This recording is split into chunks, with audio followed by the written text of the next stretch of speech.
Talking with the experts. Hello and welcome to episode 279, where I speak with Richard Conway about digital marketing. 100%. I mean, you think about mechanics or you think about a plumber. You're not going to do that stuff yourself because you don't have the knowledge all the time.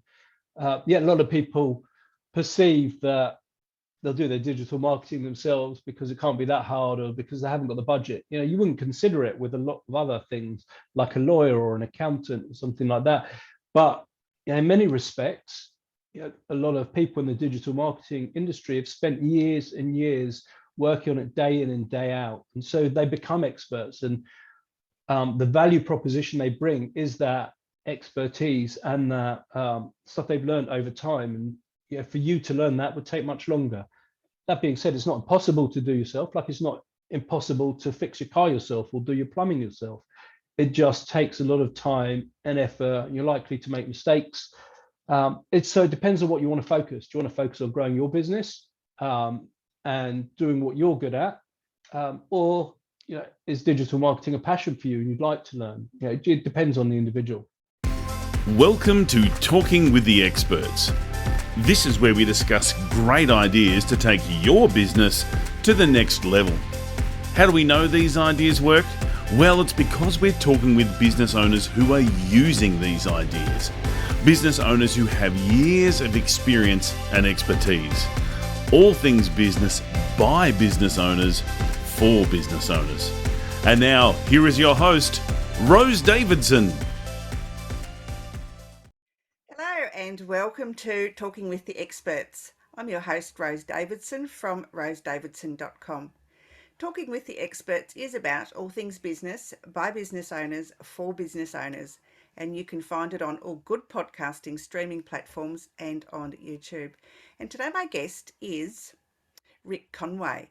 And Rick is an entrepreneur, father, author, columnist and investor. He's the founder and CEO of Pure SEO, which is New Zealand's most awarded search agency. He has a number of awards listed next to his name, and there's just too many to read out. So I'll let him tell you a little bit more about all of those wonderful adulations that he's received. We're going to be talking about the good, the bad, and the ugly of digital marketing. Welcome, Richard, and thanks so much for coming on today. Hey, no problem. Thanks for having me. It's quite an entrance, but really I'm just, a guy who came over from England to New Zealand and started a business and had a go. Yeah, well, honestly, those awards are, it's heaps of them, and congratulations on them.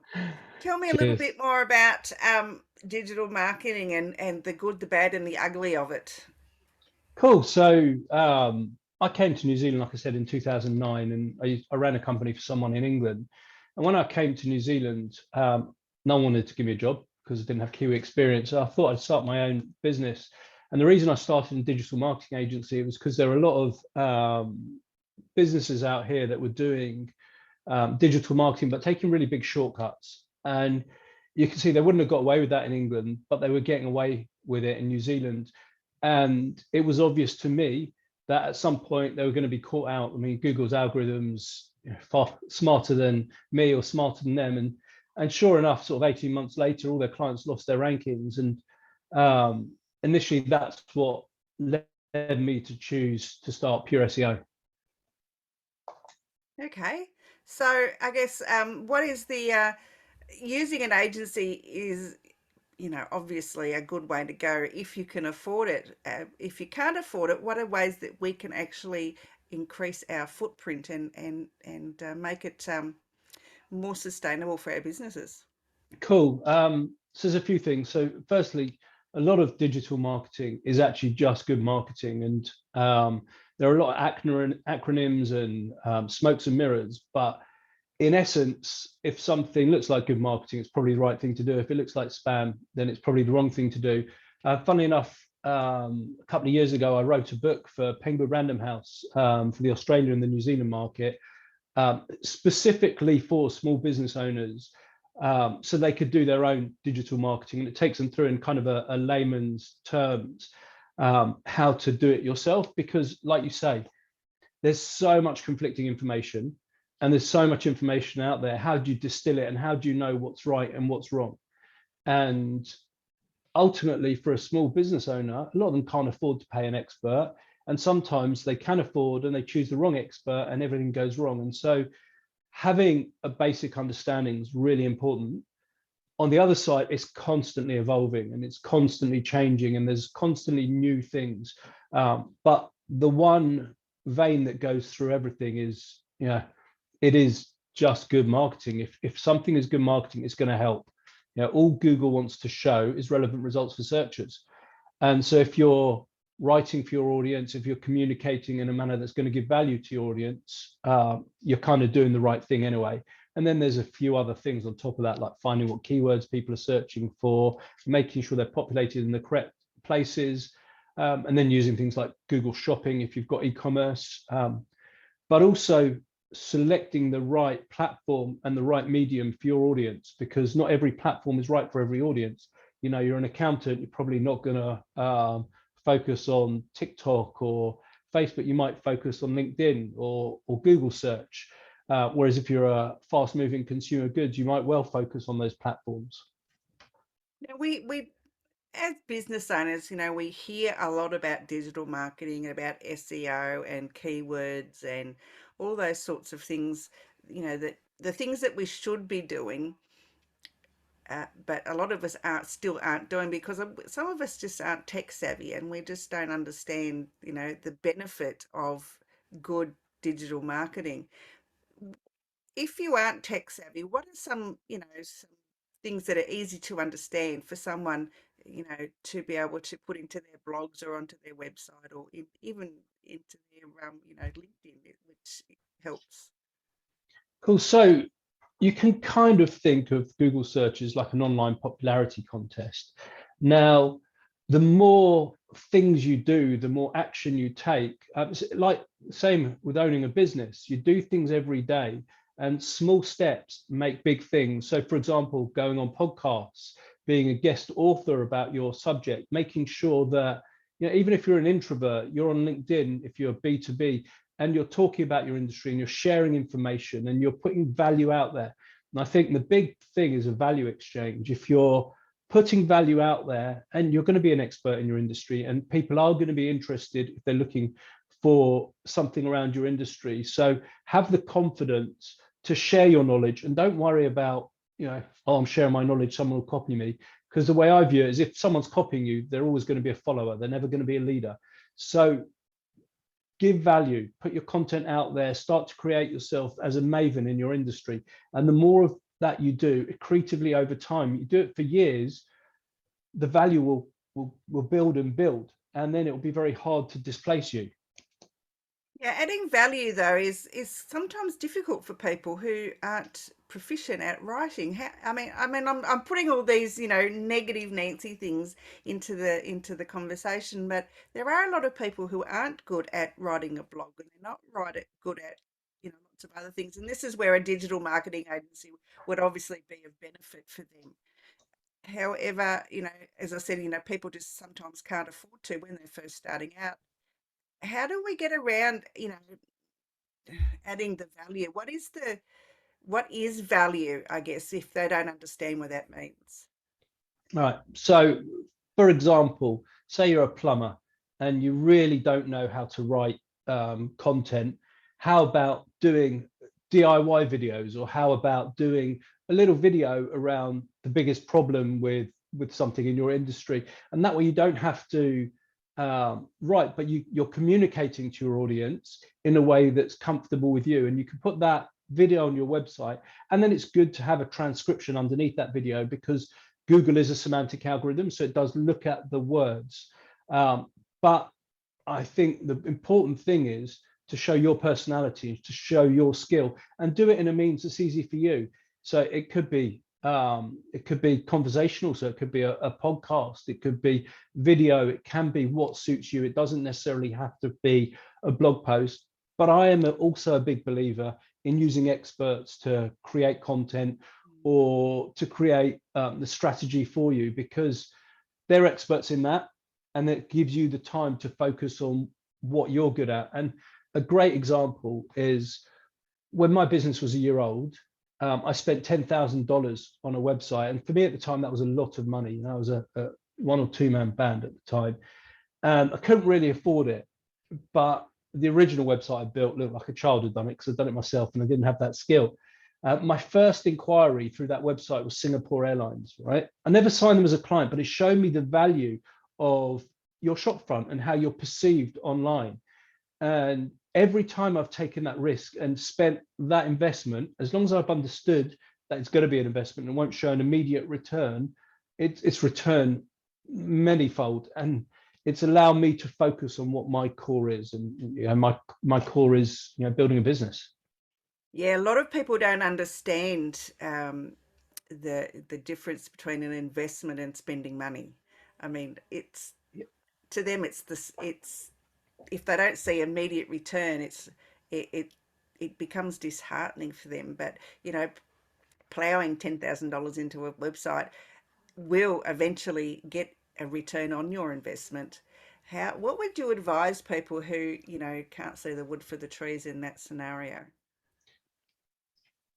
I'd say think about yourself and yourself as a consumer and how you would react with a brand. I mean, I gave a talk to a Rotary Club, and everyone in there is like 70s, 80s, and 90s. They're all sort of old school. And I said, put your hand up if you use Google in the last 24 hours. And every single person in that room put their hand up. Now, that's pretty profound with that older generation. And so being online is where people are, across all ages. And so you want to be where your customers are. And so you've got to invest in yourself and invest in your business, because otherwise, how are you going to grow? I mean, it's quite a famous saying is you can't sell a secret. You've got to get yourself out there. You can have the best product in the world, but if nobody knows about it, how are you going to sell it? The other thing which also amazes me is you run a Google Ads campaign for someone, and you show the ROI, and they say, look, I only want to spend $5,000 a month on Google Ads, and that's fair enough. But then you show them for every dollar they're spending, they're getting $3 in return. And you say to them, would you spend more if every dollar you gave me, I just gave you $3? I said, of course I would. So why aren't you doing that on this platform when that's what it's doing for you? Keep increasing and measuring it and having a look at the return. I've got an unlimited budget for my own business on Google Ads, but it tops out 4 to 6K a month. But that's because I know which keywords convert, and I know how much it's cost per conversion, and I know how much a client is worth. And so if you work out those numbers, open the floodgates, just look at the numbers. And if it's working, try that channel. And there's also, with that, you've also got to do some brand building stuff as well. Not everything is going to give you that immediate return like Google Ads. So you've got to do all sorts of things. I mean, for my own business, we rank top for SEO. We do Google Ads, we do social media marketing, we're on the radio, we've got 20-something branded cars on the road. And all of that helps to bring in business, it helps to keep the brand top of mind. And so there's two sides, there's the direct response, but there's also the brand building, which is important if you want to be in business for the long term and if you want to grow your business. Yeah, I agree with that. I think, getting the professionals in to do the work for you if you don't know what you're doing. And I learnt from experience. I've just learnt from people like yourself, and I do all my own SEO, and I'm not failing, but I'm falling short on like my name ranks number one, but nothing else ranks number one. Like I can't get my website to rank number one or anything like that. So Google was kind enough to send me a notification to say that my name ranks number one on their pages. So I was really happy with that. That's cool. But anyway, Yeah, it's difficult. It's difficult if you don't know what you're doing, and it takes a long time to learn to do it, so that you get the benefit from it. So why not hire an agency that is skilled in doing that, and save yourself a lot of heartache? yeah, 100%. I mean, you think about mechanics, or you think about a plumber. You're not going to do that stuff yourself because you don't have the knowledge all the time. Yet a lot of people perceive that they'll do their digital marketing themselves because it can't be that hard, or because they haven't got the budget. You wouldn't consider it with a lot of other things like a lawyer or an accountant or something like that. But in many respects, a lot of people in the digital marketing industry have spent years and years working on it day in and day out, and so they become experts. And the value proposition they bring is that expertise and that stuff they've learned over time. And for you to learn that would take much longer. That being said, it's not impossible to do yourself, like it's not impossible to fix your car yourself or do your plumbing yourself. It just takes a lot of time and effort. You're likely to make mistakes. So it depends on what you want to focus. Do you want to focus on growing your business and doing what you're good at, or is digital marketing a passion for you and you'd like to learn? It depends on the individual. Digital marketing is not a passion of mine. Trust me, if I could get away with and give it to somebody else, I certainly would. There's a lot of difference between Google ads and Facebook ads, and now LinkedIn has advertising as well. Can we just run through a little bit what the differences are, and explain like the click per cost per click? Cool. So the way Google search works is, with Google search, you're doing a search. There's a actual intent on that search. I'm looking for something. And as a business, you bid on terms. Now, if someone types that term in, your ads will appear on Google. If it just appears and nobody clicks on you, it costs you nothing. That's called an impression. If someone clicks on that ad, it costs you a cost per click. Now, it's an auction system. So if everything's equal, you pay a little bit more, you're going to be a bit higher. You set a daily budget, so it's $10 a day, and your ads will stop appearing once you spent that budget. Now, there's real intent with that because someone's physically typing something into Google and you're answering that. Then Google also has display advertising, and that's an image advert that appears on third-party websites, and it can go through 3 rotations for up to 30 seconds, and it gives you the ability to put a message across, but it's not got the same search intent. So the click-through rate, so the number of people who see it divided by the number of people who click on it, is going to be much lower than on the Google search. But it's good for brand, and it's good if you've got a really compelling offer, or if you've got a new product and you're trying to educate the market. Now, social media ads, depending where the platform is, are very different. So social media ads are more social in nature and are more focused on consumer things. Like, you're never going to advertise an accountancy practice on Facebook, or you're unlikely to, some will. But if you're a gym and you're doing a 6-week fitness program, you could target specific demographics and appear and put a special offer, and it's quite cheap to do on platforms like that. When you're looking at LinkedIn, it's a lot more expensive, but it's a lot more business-focused audience. Now, we do advertise on Facebook, we do advertise on social, we also advertise on LinkedIn, we also do Google ads, because they all have their place, but they have different messaging, different demographics, and different intent. Now, we're a very data-led organization, and I know that if I push someone down a conversion funnel, that means I push them to a page which sort of pushes them down a funnel and gets them to contact us. I know that if I do that and the customer signs up, they're on average going to spend 12 to 15 months as a client. Whereas if I don't push them down a conversion funnel and I get them to interact with our brand on multiple platforms before they contact us, they're going to be more than double the length as a client. And so also understanding the lifetime value of a client and the way in which a client interacts with your brand is really important. For search engine optimization, unlike Google ads, doesn't happen overnight. It can take 12 months before you even start going up the rankings. Now, as long as someone's educated that that's the case and they're aware of it, then they're going to stay and they're going to go on a journey. If they're told, like a lot of agencies say, we guarantee you'll be on page 1 in 3 months, there's always going to be something they're doing that's not quite kosher. So it could be they're going for keywords that nobody else is going for, that don't have search volume.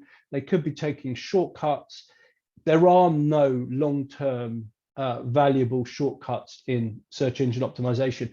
And the reason for that is if you think about it, if it was really easy to do it, the results would be changing all the time and no one would come back to Google. So all Google cares about is serving the right result for the right searcher for that query. And so the focus has to be on making sure you're answering those queries and you're doing it in the correct manner. But it's going to take time. It's not going to be overnight. And that's why often we have clients who start with Google AdWords and SEO, or social AdWords and SEO. And the initial leads and the initial business comes through the paid marketing, while the SEO does not very much in the background. Then when the SEO starts to bring in the leads, they pare back the paid advertising. And so they're very different outcomes, but it's really important to understand the benefits and drawbacks of each. And a good agency will explain those. A slightly dodgy agency will just try and get you over the line by telling you what you want to hear. And then you're going to end up disappointed, and it's a bad thing for the whole industry. Yes, absolutely. I've had some dealings with some digital marketers who've promised me almost overnight success. Yeah. And, they say, well, you don't pay anything if you don't get anything, within a month. Well, really, I know too that, SEO takes a long time. It's not a 1 month fix. It's a very, very long-term investment. And people just don't understand that. They just want a quick fix, and there is no quick fix to SEO. No. If you want the quick thing, you do Google Ads, or you do a social campaign, and then you've got direct response. We do some radio as well with it, and you mix it. I'm a big believer in not just focusing on digital and looking at the whole marketing strategy. You want to be where that conversation is, or where that need is at that moment in time. And that moment might be on Google search, it might be on social, it might be on the radio, it might be on a billboard. You've got to understand what your business, but it's all about those micro moments when someone has a thought for the service that you want, and you need to be there at those times. Yeah, I mean, I love Google because Mr. Google knows everything.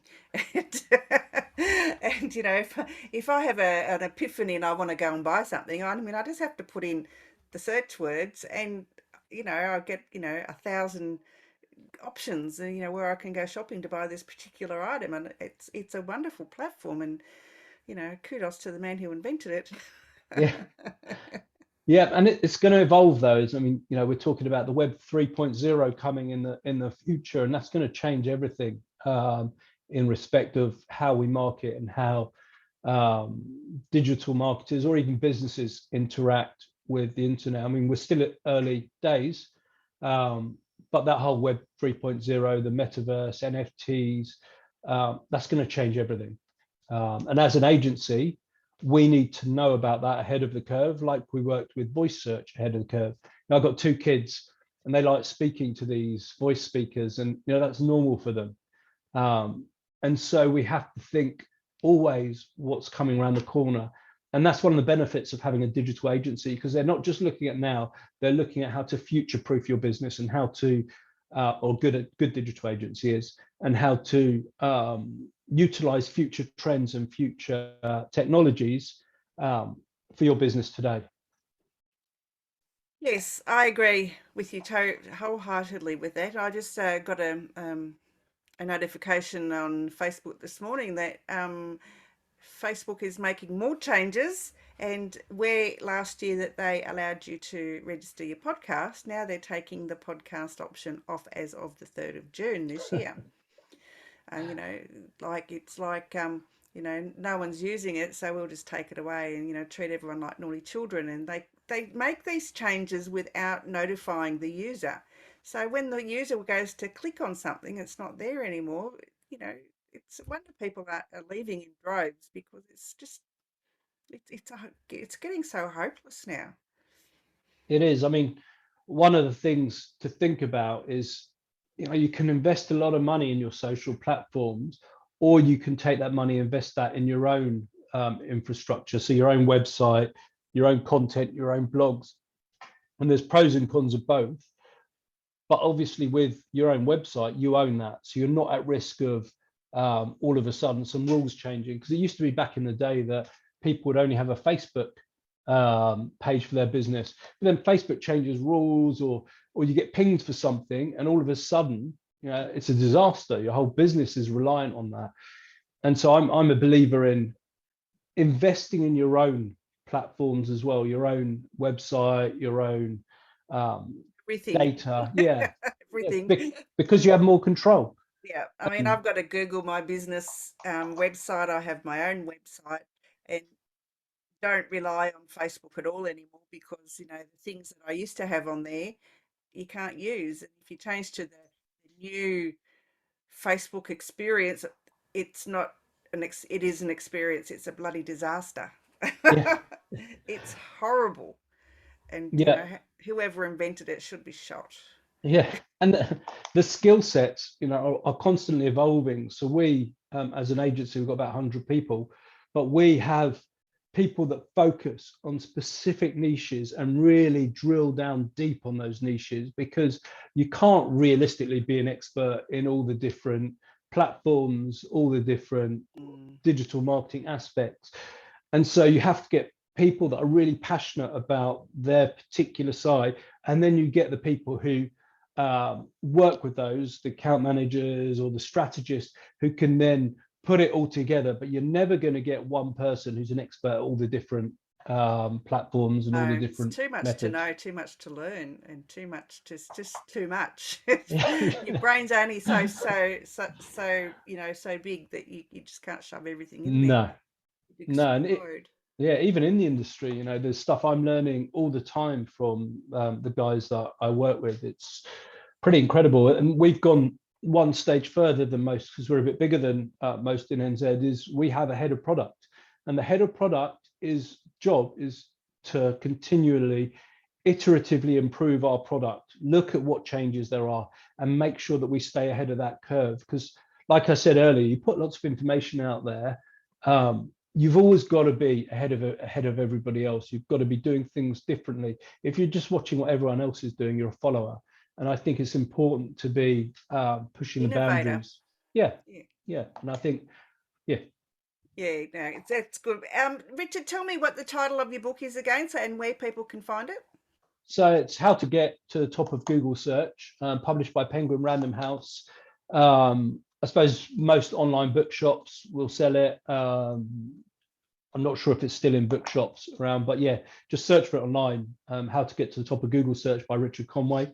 I know it's available Australia, New Zealand, and funnily enough, my business partner was on a boat trip down the Danube, and he saw a lady at the bar reading it. So it seems to have got far and wide. And where can people find you, Richard, if they would like to work with your business? Cool. Website is pureseo.com. That's PURES for sugar, E for echo, O for October.com. I'm on LinkedIn. Reach out to me, connect with me. I'm pretty relaxed. I'll talk to anyone. So there you go. Richard, any words of encouragement for our viewers and listeners today? So I think the thing is, have a go, right? A lot of it isn't massively complicated. A lot of it's good marketing. And I think often the difference between success and failure is trying and doing something every day towards your goal. It's not going to be a straight line. It's always going to be a wiggly line. But setbacks will happen, and you get up, you face the world, and you carry on. And I think that's the important thing: resilience and continual improvement, little steps. Nothing special about me growing a big agency. Nothing special about most successful entrepreneurs, just people. But it's having that resilience and trying and keep on going and be optimistic. Yeah, some good stuff happens. Yes, absolutely. Richard, it's been an absolute pleasure to meet you and to learn more about digital marketing. It's I like the way you explained it. It was very simple and easy to understand. Thank you for having me. Take care. You too.